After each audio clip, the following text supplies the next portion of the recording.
It is an undignified end for a man who spent almost 6 months insisting he's still the president and more than a week locked in a bunker under his residence.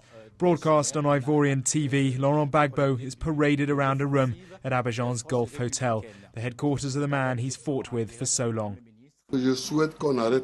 Speaking just briefly, he calls for the fighting to stop and the crisis to end.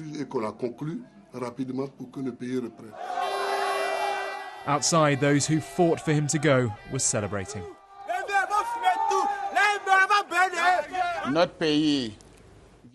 Our country has just turned a painful page in its history. After more than 4 months of post-electoral turmoil and much loss of human life, we are now at a new dawn of hope. After many weeks of useless clashes, the ex-head of state, Laurent Gbagbo, was stopped this Monday, the 11th of April 2011. Initial reports suggested it was French special forces who removed him from the bunker. They were certainly obvious outside his residence. Quickly, though, this was corrected. Paris, fully aware of the colonial history here, insisted these troops were there only in a supporting role. His capture ends more than a week of heavy fighting around his residence in the heart of Abidjan and was quickly welcomed in New York, in London and in Washington.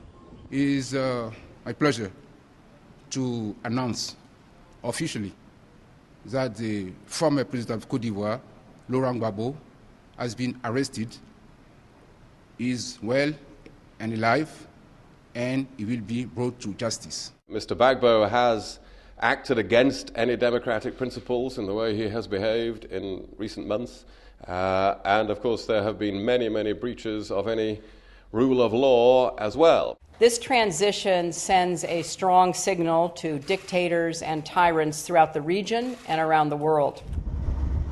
Despite those pockets of celebration, large parts of Abidjan remain deserted. The fighting here over the past 2 weeks has forced thousands to leave, some with the help of the French and UN forces. It's the same across the country and has been for months. As Alassane Ouattara's forces pushed south from their northern power base, thousands have fled, and it's thought many more have been killed. November's election was the spark. Ouattara won, just. The UN was there and confirmed the result. But Gbagbo, president of Ivory Coast since 2000, simply refused to accept it. But if Ouattara held the moral high ground, having been elected, some say he lost it as he pushed south. His forces are said to be responsible for attacks, even massacres on civilians.